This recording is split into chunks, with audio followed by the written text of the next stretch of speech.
Saudara, Komisi 12 DPR RI bersama Lemigas melakukan sidak ke sejumlah SPBU di Cibubur, Jakarta Timur.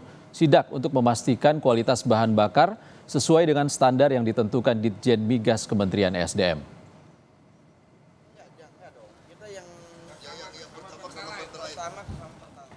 Wakil Ketua Komisi 12 DPR RI Bambang Haryadi bersama Lemigas mengambil sampel BBM dari SPBU Pertamina Jambore Cibubur, Jakarta Timur dan SPBU Shell Jalan Alternatif Cibubur, Jakarta Timur. Ada 2 sampel yang diambil di SPBU Pertamina, yaitu bahan bakar RON 90 atau Pertalite dan bahan bakar RON 92 atau Pertamax. Sedangkan di SPBU Shell, Komisi 12 dan Lemigas mengambil sampel bahan bakar RON 92 atau Super.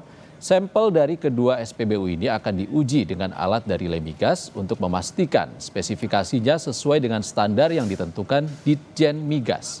Jika hasil uji menyatakan ada ketidaksesuaian terhadap standar RON yang ditentukan, Komisi 12 menegaskan akan memberikan sanksi pencabutan penjualan BBM. Saya pikir ini kan hanya cukup penjelasan dari kementerian. Ini kan karena Pak Menteri masih di Magelang. Sebenarnya kalau dijelasin clear kan saat ini hanya yang menjelaskan Pertamina. Kan? Kalau kami mengawasin semua, jangan sampai masyarakat dirugikan dan terjadi keresahan. Makanya kami melakukan sidak ini dan juga memanggil kemarin ini untuk memastikan bahwa produk yang ini diterima masyarakat itu sesuai gitu loh kan. Sementara itu, Kejaksaan Agung menetapkan 2 tersangka baru dalam kasus dugaan korupsi tata kelola minyak mentah dan produk kilang PT Pertamina Persero. Kedua tersangka yakni Maya Kusmaya, Direktur Pemasaran Pusat dan Niaga Pertamina Patra Niaga, dan Edward Corner, VP Trading Operation Pertamina Patra Niaga. Direktur Penyidikan Jampitsus Kejagung Abdul Kohar menjelaskan kedua tersangka melalui persetujuan tersangka Rifa Siahaan sekaligus selaku Dirut Pertamina Patra Niaga untuk melakukan pembelian BBM RON 90 atau lebih rendah dari harga RON 92, kemudian melakukan blending produk kilang pada jenis RON 88 agar menghasilkan RON 92. Tersangka MK, saya singkat ya biar cepat ya, dan tersangka EC atas persetujuan tersangka RS melakukan pembelian RON 90 atau lebih rendah dengan harga RON 92, sehingga menyebabkan pembayaran impor produk kilang dengan harga tinggi dan tidak sesuai dengan kualitas barang.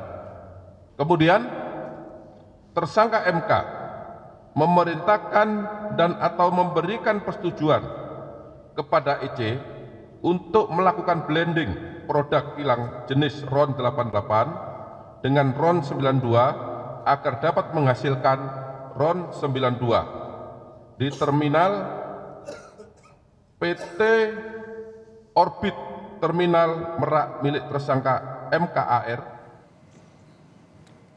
Sementara itu, Menteri Energi dan Sumber Daya Mineral Bahlil Lahadalia menghormati proses hukum dalam kasus Pertamina.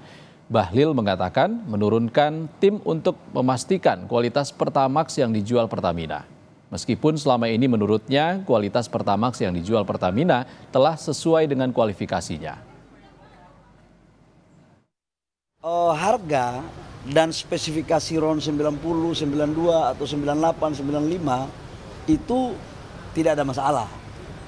Nah, tapi kita menghargai proses hukum yang ada, kita akan ikuti terus dan seperti apa, karena ini kan masalahnya 2018-2023 ya, mana Pak?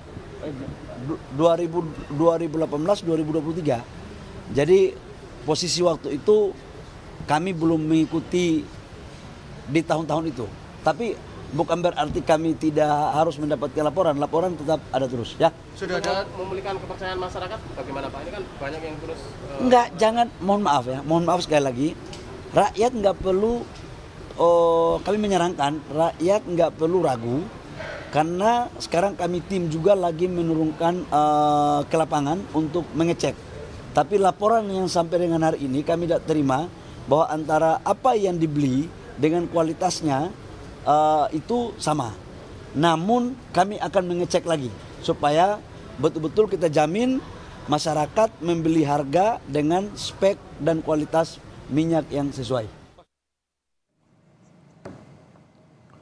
Hingga saat ini, Kejaksaan Agung telah menetapkan 9 tersangka kasus dugaan korupsi tata kelola minyak mentah Pertamina. Di antaranya 6 orang dari Pertamina, yakni Rifa Siahaan, Dirut PT Pertamina Patra Niaga, Sani Dinar Saifuddin, Direktur Feedstock and Product Optimization PT Kilang Pertamina International, dan Yoki Firnandi, Dirut PT Pertamina International Shipping. Selain itu ada juga Agus Purwono, Vice President Feedstock Management PT Kilang Pertamina International, Maya Kusmaya, Direktur Pemasaran Pusat PT Niaga dan Niaga PT Pertamina Patra Niaga, dan Edward Korne, VP Trading Operation PT Pertamina Patra Niaga. Selain 6 tersangka dari pihak Pertamina, Kejaksaan Agung juga menetapkan 3 tersangka lain yang berasal dari pihak swasta, yakni Muhammad Keri Adrianto Riza, Beneficial Owner PT Navigator Katulistiwa, Dimas Werhaspati, Komisaris PT Navigator Katulistiwa sekaligus Komisaris PT Jenggala Maritim, dan Gading Ramadan Yudo, Komisaris PT Jenggala Maritim sekaligus Dirut PT Orbit Terminal Merak.